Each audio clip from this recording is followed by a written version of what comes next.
Bueno, ahora sí, gracias por la paciencia. Buenas noches. Bueno, qué bueno que podamos compartir ahora acerca de la palabra de Dios y les voy a pedir que me acompañen al Evangelio de Marcos, capítulo 10. Evangelio de Marcos, capítulo 10, versículo 13. Desde el versículo 13. Marcos 10, 13.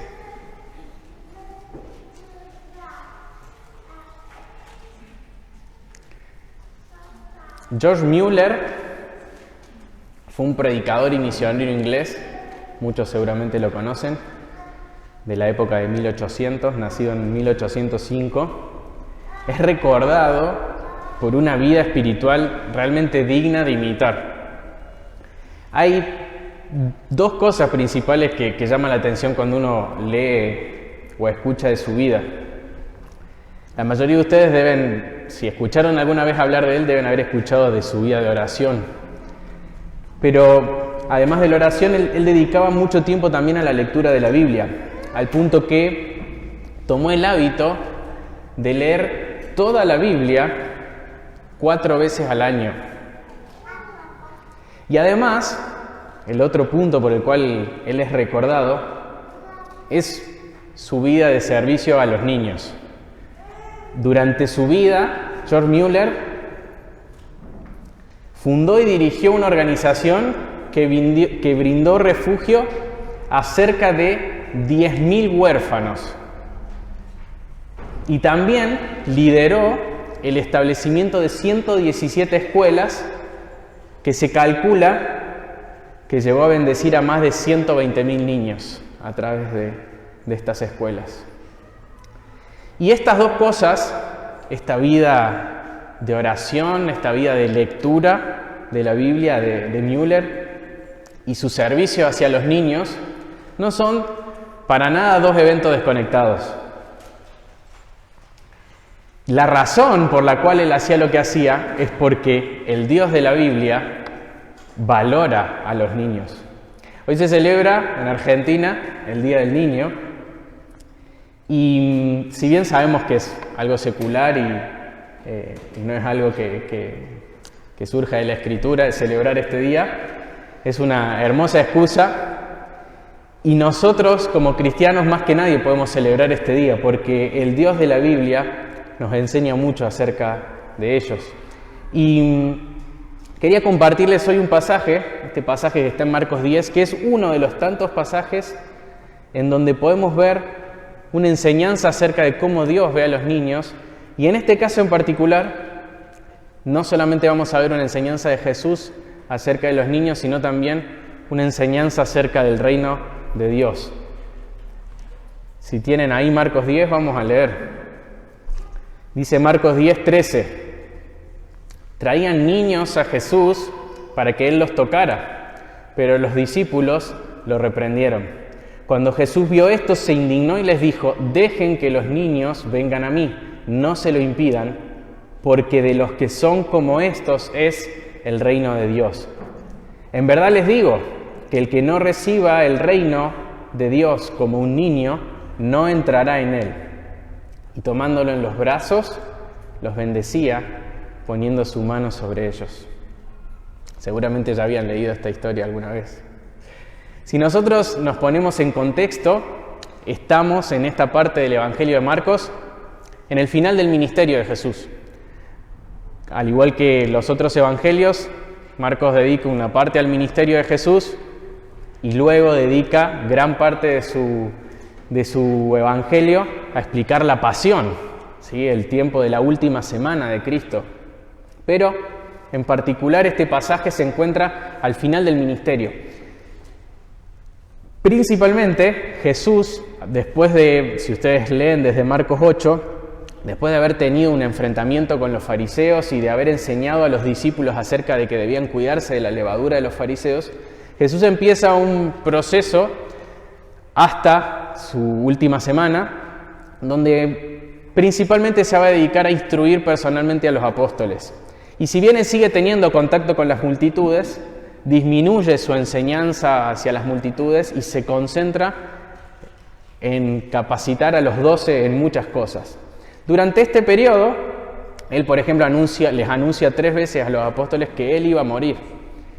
Y esto provocó distintas reacciones en ellos. Y dentro de este periodo de tiempo, entre fines del capítulo 8 y fines del capítulo 10, hay 2 eventos que Marcos nos narra, y que no solamente Marcos, y esto es interesante, los 3 evangelios sinópticos narran 2 eventos bien identificados acerca de Jesús y los niños. El primero está en Marcos 9, y es ese pasaje donde los discípulos venían discutiendo a ver cuál de ellos era el mayor, y Jesús toma un niño y lo pone en el centro y les enseña una lección acerca de la humildad. Y el segundo pasaje es el pasaje que acabamos de leer. Esta conexión nos va a servir para también comprender mejor lo que Dios está diciendo a través de Marcos en este pasaje. Y el versículo comienza diciendo que traían niños a Jesús para que Él los tocara.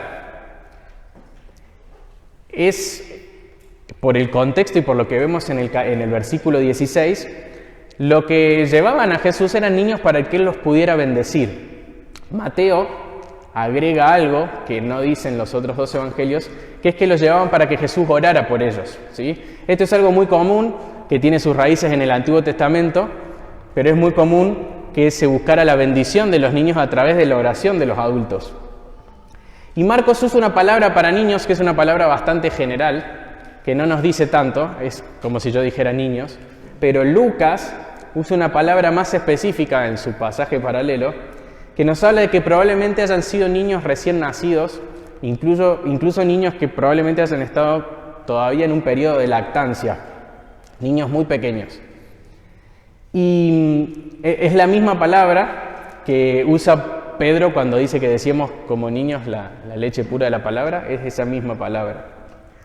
Y es muy lindo ver cómo es probable que Jesús durante su ministerio haya sido muy cercano a los niños. Fíjense que tanto en este pasaje como en el pasaje que Jesús toma un niño para enseñar, los niños estaban ahí, rodeaban el ministerio de Jesús. Y esto hace que sea muy probable que Jesús haya sido una persona muy amistosa, muy cercana, no alguien frío, distante, lejano de los niños, sino todo lo contrario.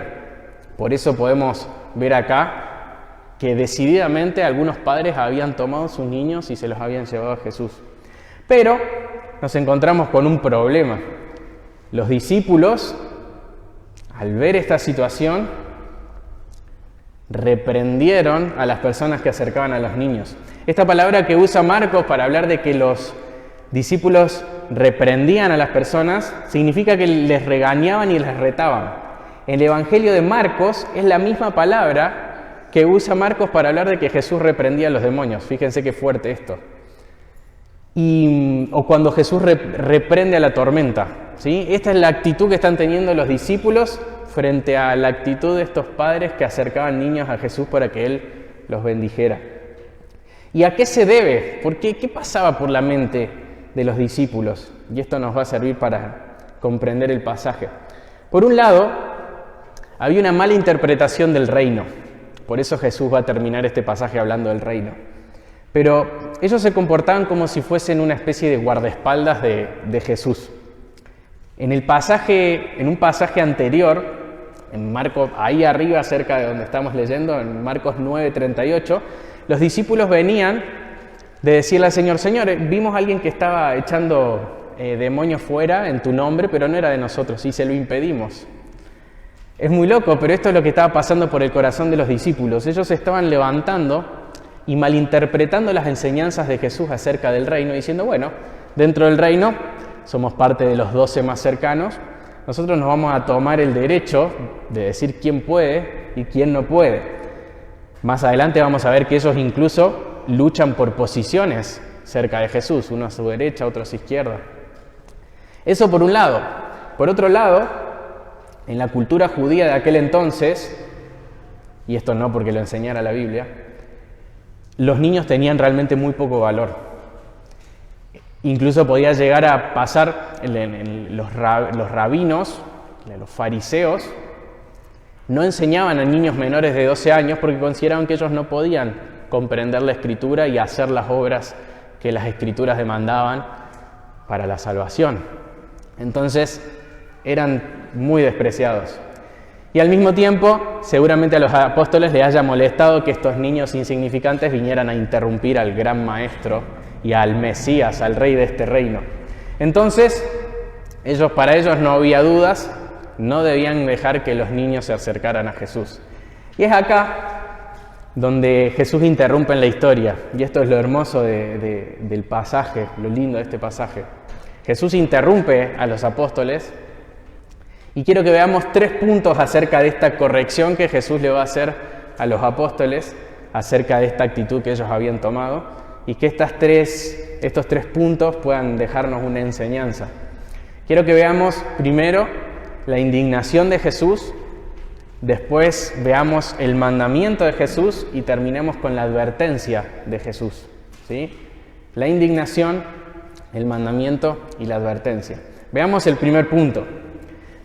Marcos es el único de los 3 evangelios sinópticos que narran esta historia que dice lo siguiente: cuando Jesús vio esto, se indignó.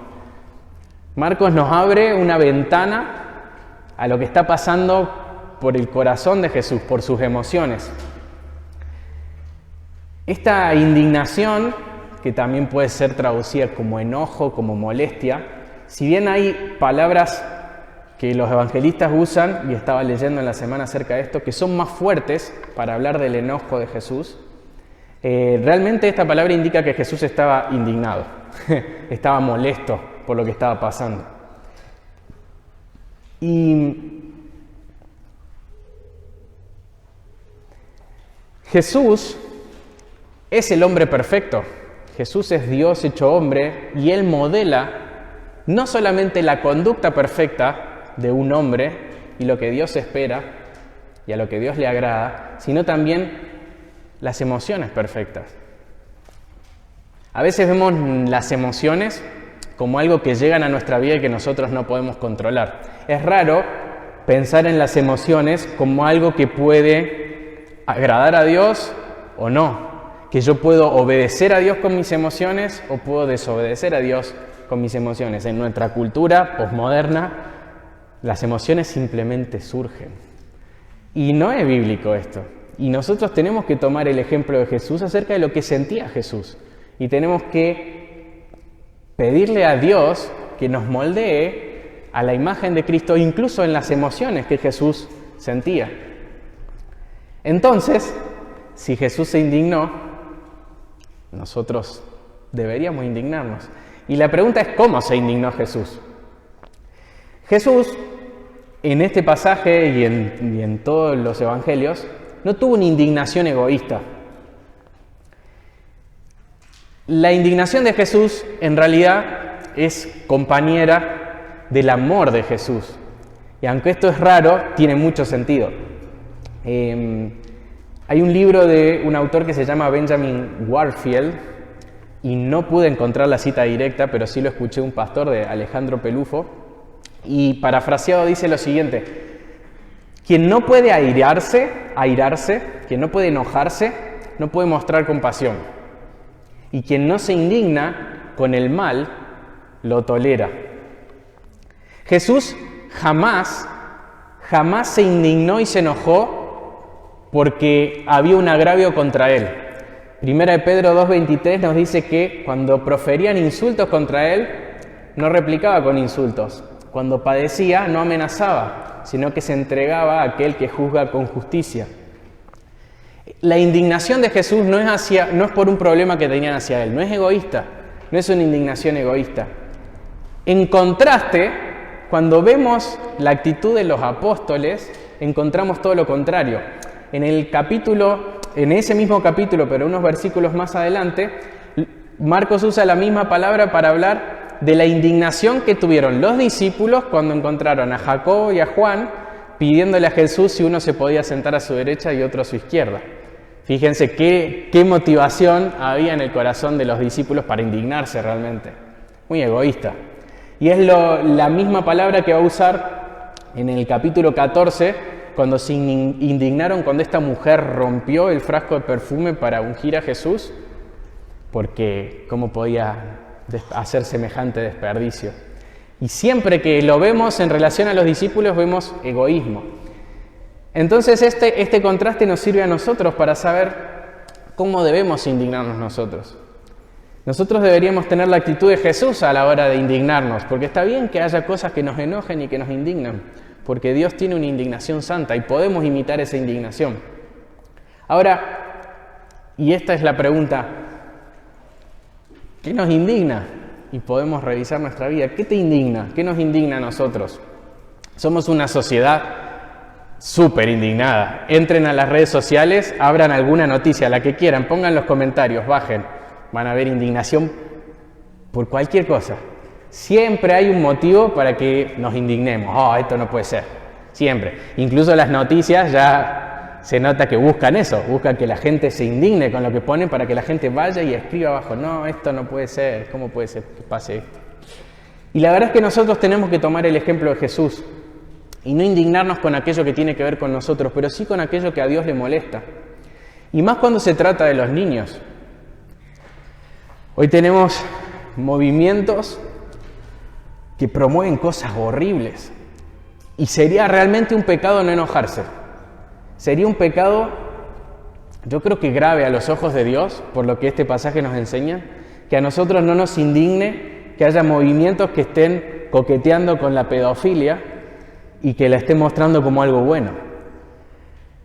O algunos dentro de ese mismo movimiento dicen, no, la pedofilia está mal porque hace que un niño que no tiene la capacidad de poder consentir sea parte de algo que él no quiere. Sin embargo, esas mismas personas dicen que un niño puede decir que él quiere ser hormonizado y que está bien.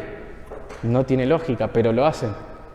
Y se promueven que un niño pequeño pueda inyectarse hormonas simplemente porque lo decidió, cuando nosotros sabemos que eso no es bueno. El maltrato hacia los niños, el hambre que podemos ver en niños, está bien que eso nos indigne, porque está mal. Niños que están siendo asesinados en los vientres de las madres. La palabra que usa Lucas para dirigirse a los niños en este pasaje, el pasaje paralelo al que nosotros leímos, es el pasaje que usa para referirse a Juan el Bautista en el vientre de su mamá. Es muy loco eso. Diego lo dijo, creo, en una de las prédicas que habló sobre el aborto.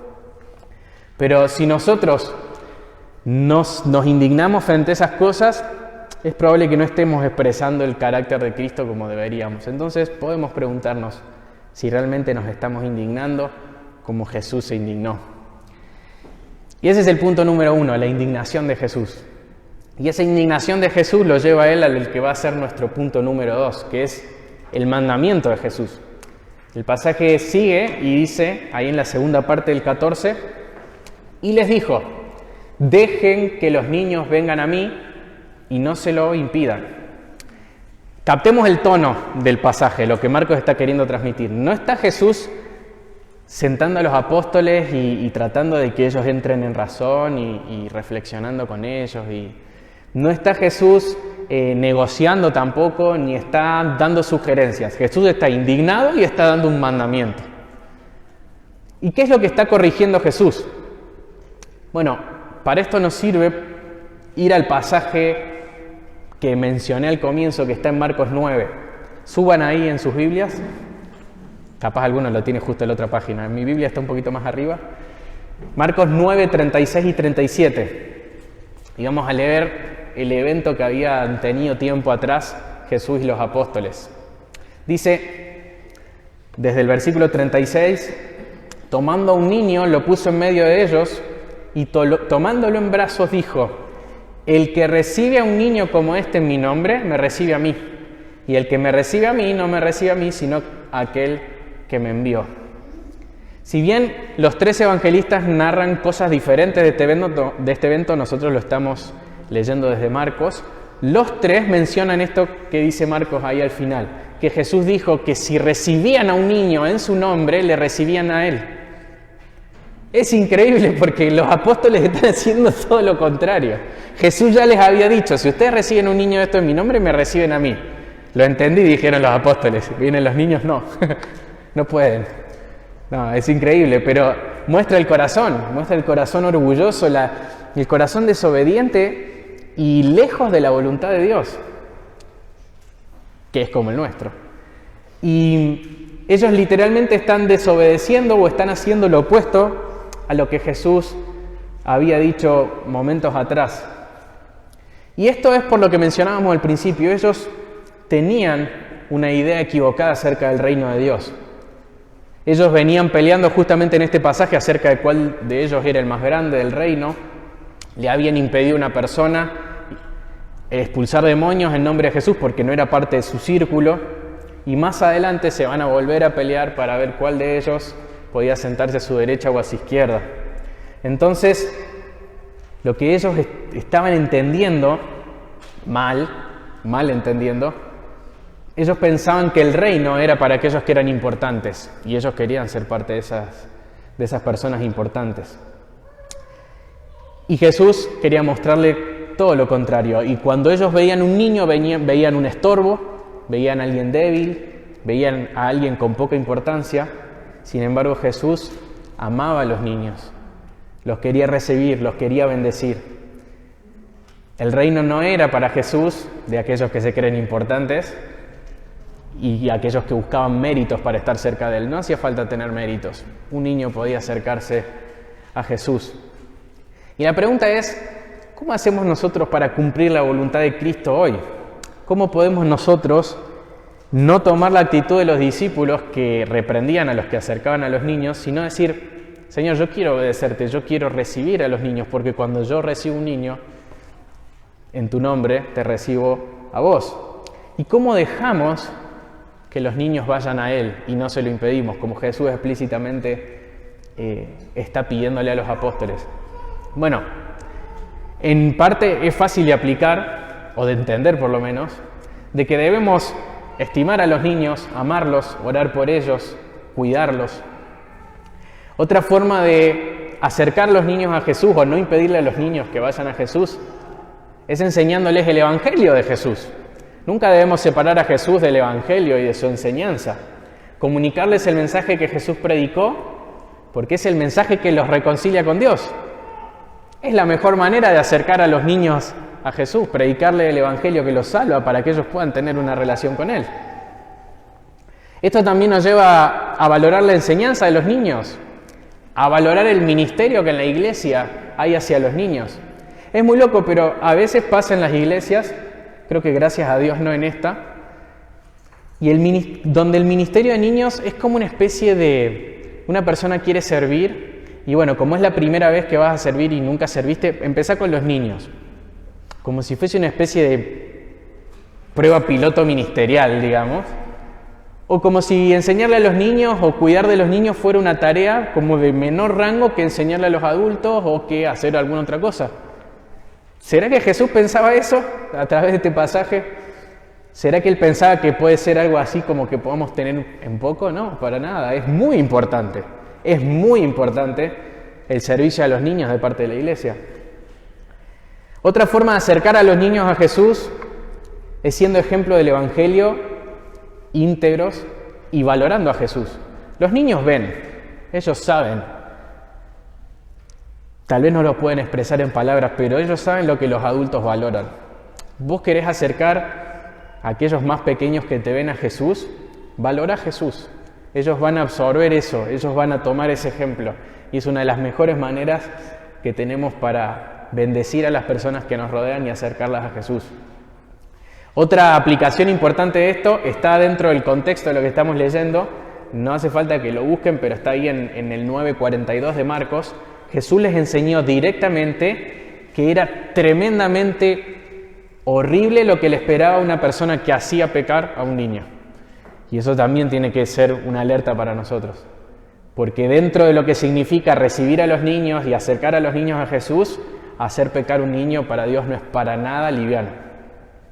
Y otra cosa que nos enseña el contexto de Marcos, y esto me pareció muy lindo, es el pasaje que está justo arriba del que estamos leyendo nosotros, que es una enseñanza de Jesús acerca del divorcio.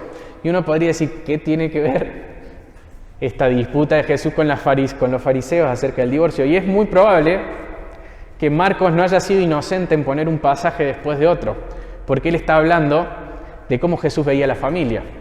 Entonces, si nosotros tenemos que Jesús enseñó que aquello que Dios unía no debía separarlo el hombre, y cómo el Señor desde Génesis creó la familia para que el hombre deje a su padre y a su madre, se una a su mujer y sean una sola carne, y después vemos cómo Jesús valora a los niños, podemos entender una lección muy simple, pero piénsenlo de esta manera.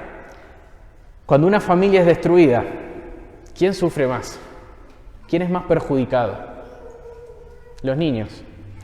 Y Jesús valora a la familia. Jesús valora mucho a la familia. Y entender que podemos acercar a los niños a Jesús a través de ser familias sanas, fuertes, según la voluntad de Dios, es algo impresionante, porque una de las mejores maneras que yo me asegure de que yo voy a poder cumplir la voluntad de Cristo, de que los niños puedan acercarse a Él, es yo entendiendo cuál es mi rol dentro de mi familia, yo varón, la mujer, entender cuál es el rol de su mujer, yo amar sacrificialmente a mi esposa, como Cristo amó a la iglesia, que la iglesia crezca en familias fuertes, que entienden lo que tienen que hacer para que la familia esté fuerte, donde haya amor y una decisión de crecer sobre la roca de la palabra de Dios. Imagínense, si todas las familias siguen el diseño de Dios para ellos, los niños van a estar más cerca de Jesús. En una encuesta en Estados Unidos del ministerio Lifeway, esto está en la página Byte, el proyecto Byte, si lo quieren buscar, o Vite, es una sigla, así que no sé cómo se pronuncia. El ministerio Lifeway entrevistó 2.000 padres, esto es en Estados Unidos, estaría bueno replicarlo, pero entrevistó a 2.000 padres de jóvenes entre 18 y 20 años para analizar qué prácticas de crianza daban fruto a largo plazo en la vida espiritual. Entonces, ¿qué hicieron? Les hicieron muchas preguntas. Y dentro de estas preguntas había como, se las podía dividir en dos. Por un lado le preguntaban acerca de cómo habían criado a sus hijos, y por otro lado les preguntaban acerca de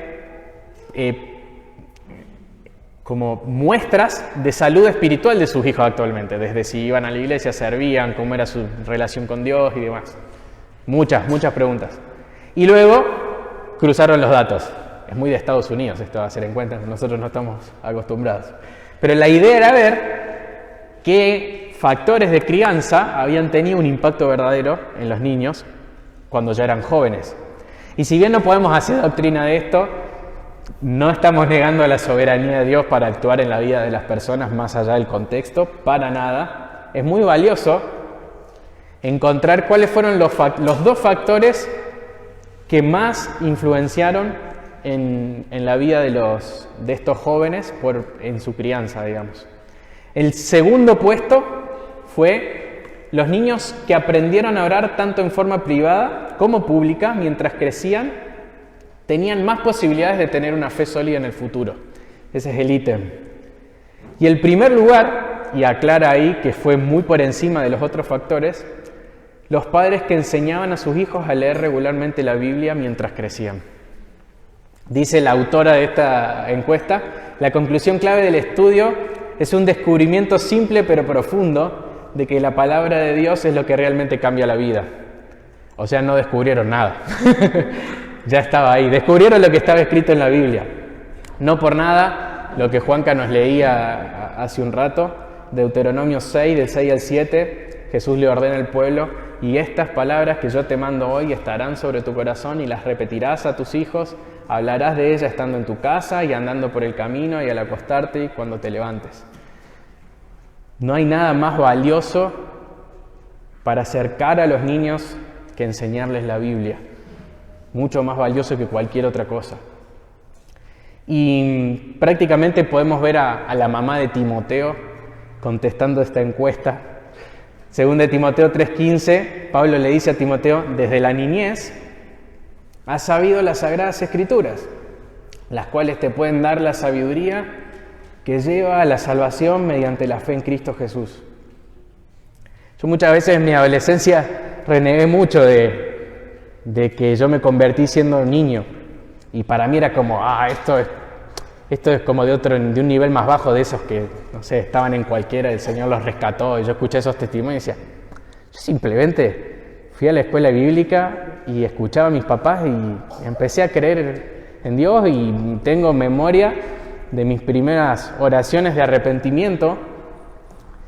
No la puedo fechar, pero sí tengo memoria de esas primeras oraciones. Y muchas veces tuve como muy en poco eso. Y es algo milagroso, espectacular, y es algo que está en el corazón de Dios, que los niños sean salvos. Entonces, yo creo que voy a cambiar mi forma de entender lo que me pasó. Fui un privilegiado, porque el Señor me llamó cuando yo era un niño, porque Él no se empezó a fijar en mí cuando yo era adulto.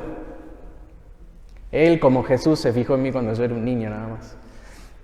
Y Jesús no solamente les da el mandamiento, sino que les da el motivo del mandamiento. Les dice por qué. Eso está también ahí en la segunda parte del 14. Dice, porque de los que son como estos es el reino de Dios.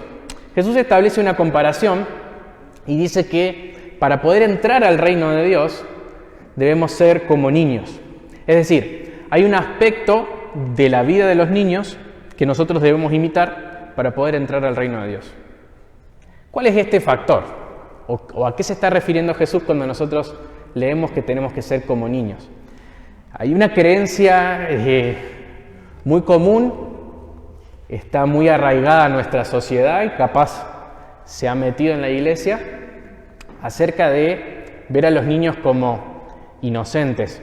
Y uno lee cosas como, tenemos que recuperar esa inocencia de los niños no tienen maldad y cosas por el estilo.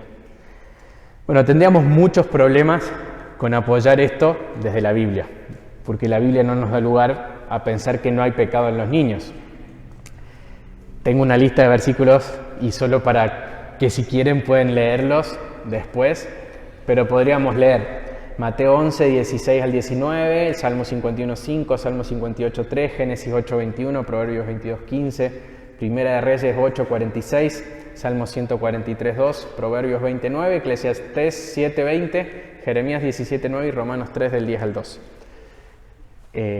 No hace falta, si quieren después le paso los pasajes. Pero la Biblia no apoya en lo más mínimo, en ningún lado, que haya inocencia en los niños en cuanto a maldad. No, nacemos, citando ahí el Salmo 51, David dice que fue concebido pecador. Y segundo, el pasaje no nos está indicando para nada eso si nosotros lo vemos en su contexto. Entonces, ¿qué es lo que Jesús está queriendo decir acá? ¿Por qué tenemos que ver a los niños y tomar una actitud como ellos para entrar en el reino? ¿Qué está queriendo decir Jesús acá? Bueno, yo lo traté de poner en palabras, espero no enredarme, pero lo que Jesús está indicando que tenemos que imitar acerca de los niños es su necesidad y su dependencia. Podríamos decir también humildad. Ahora, ¿qué pasa si yo digo humildad? Que yo también puedo pensar que esta humildad es algo intrínseco en la vida del niño, que lo hace estar en una etapa diferente, donde él es mejor. Y en ese sentido sería volver a caer en el mismo error que hablamos antes. Entonces, en realidad puede ser expresado como humildad, pero se refiere a la posición en la que se encuentran los niños, de total dependencia, de total necesidad.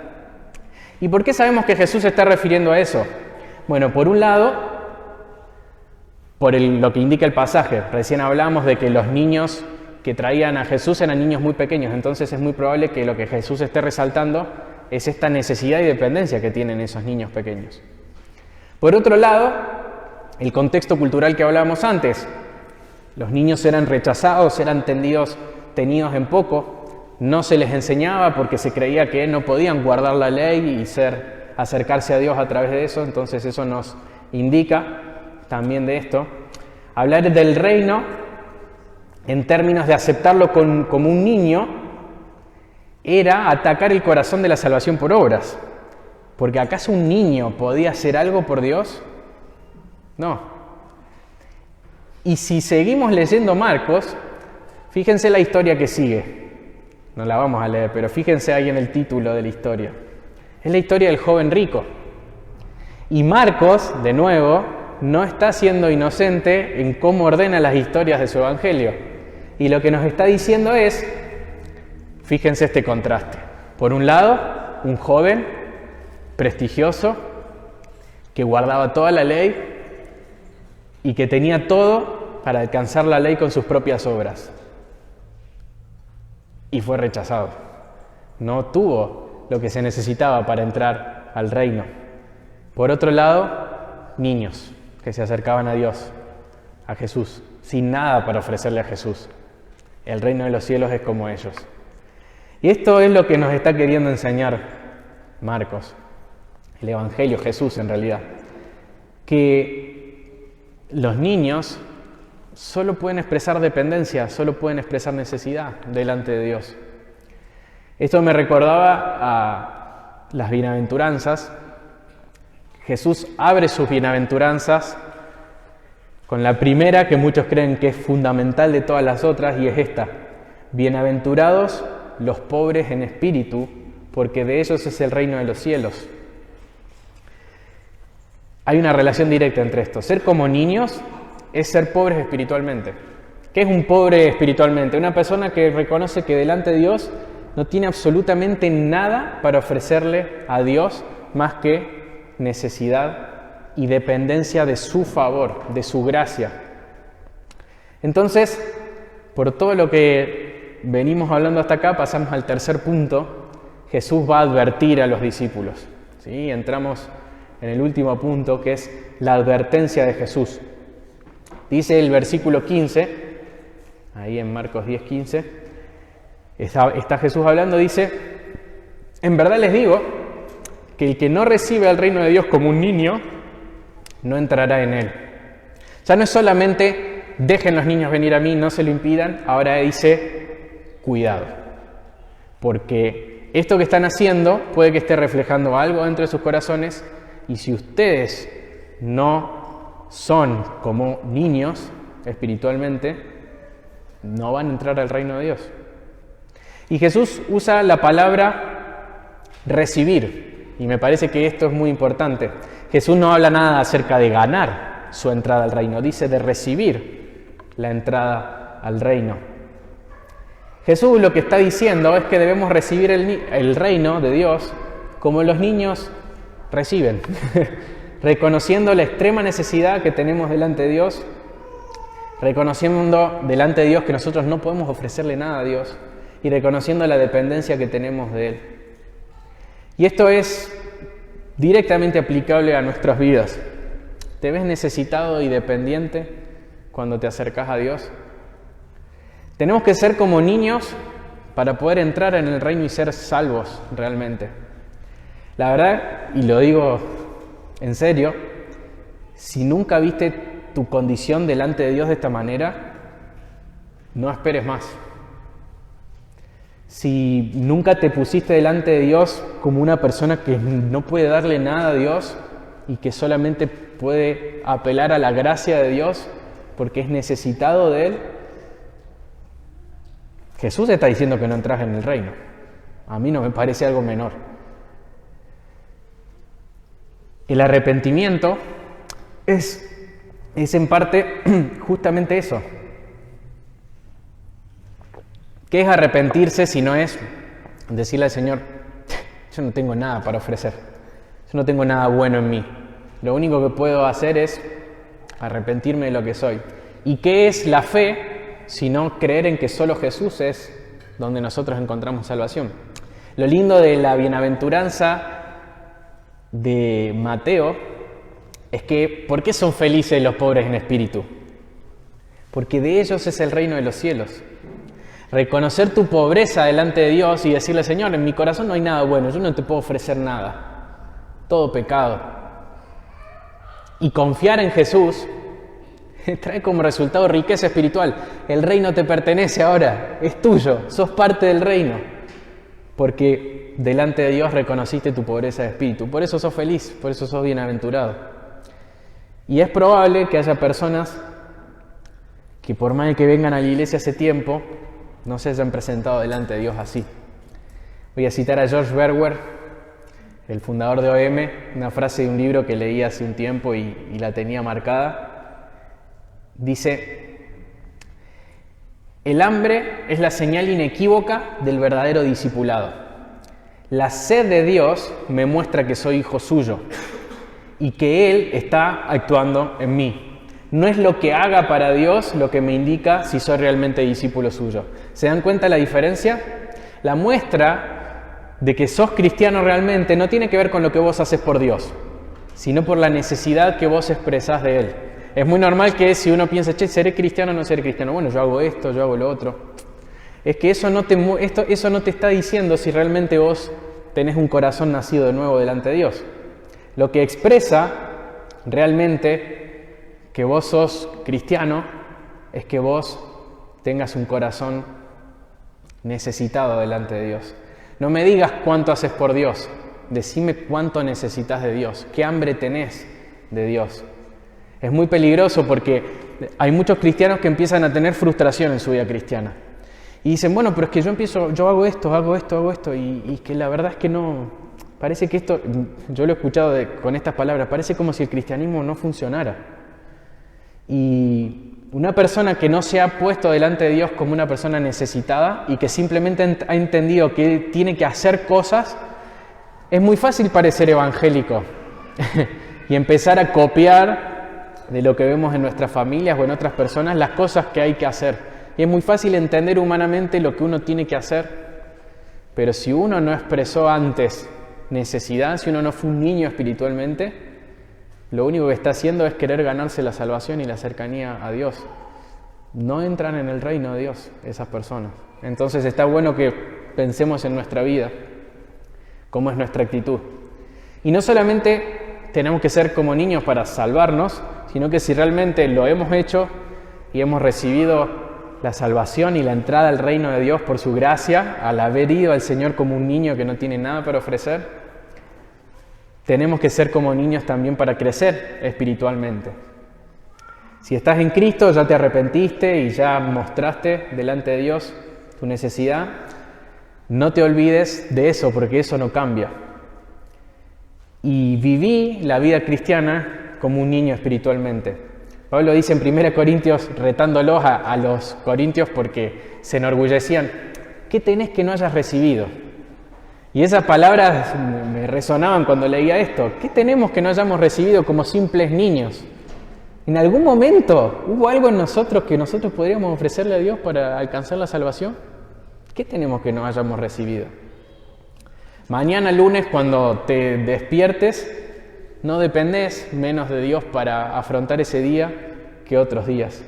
En tus días malos, no sos más dependiente del Señor. Y en tus días buenos tampoco sos menos dependiente del Señor. Siempre dependemos de Dios. Tenemos que reconocer eso en nuestros corazones. ¿Dónde queda la jactancia? ¿Dónde queda el orgullo? En ningún lado. Por eso el cristianismo se caracteriza por humildad. ¿Qué tenemos que no hayamos recibido? ¿Cuánto más orarías en la semana si esto fuera verdad? Para vos, es verdad.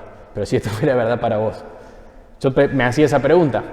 Y yo decía, sí, yo dependo del Señor. Pero yo no oro. Un montón de veces. Y afronto situaciones, ya sea lucha contra el pecado, circunstancias difíciles, simplemente con mis fuerzas. ¿Cómo tomará el Señor eso? Él no ve un niño espiritual cuando yo hago eso. Entonces, también tenemos que aprender que para crecer espiritualmente tenemos que todos los días reconocer que dependemos de Dios. Y llegamos al final. En el versículo 16 dice, tomándolos en los brazos, los bendecía, poniendo las manos sobre ellos. Es una escena muy linda como termina. Jesús toma en los brazos, abraza, y si tenemos en cuenta que eran niños chiquitos, es muy linda la escena. Jesús está tomando un niño en sus brazos, y esto nos muestra mucho el corazón de Dios. Él los abraza y Él los bendice, y si tomamos el pasaje de Mateo, entendemos que lo que Jesús hizo fue tomar niños en sus brazos y orar por ellos. Es hermoso. Y es muy lindo ver a través de los evangelios que nosotros entendemos que Jesús está limitado por un cuerpo, ¿no? Un cuerpo humano. Jesús limitó eso cuando se hizo hombre y agregó a su naturaleza divina una naturaleza humana. Y Jesús no podía, lo voy a expresar diferente, no quiero decir ninguna herejía. Jesús podía sanar a personas simplemente con sus palabras. ¿Se acuerdan esos 10 leprosos que se sanaron en el camino? Allá estaban y fueron sanados por Jesús. Jesús podía hacer eso. Jesús podía pararse delante de una multitud y decir, sean sanos. Y todos eran sanos. Pero el patrón que vemos de Jesús es que Jesús ponía su mano sobre los enfermos. ¿Qué nos dice eso acerca del carácter de Dios? Nos dice que Dios es un Dios personal. Y acá Jesús, con sus 2 brazos humanos, tomó uno por uno a los niños y oró personalmente por cada uno de ellos.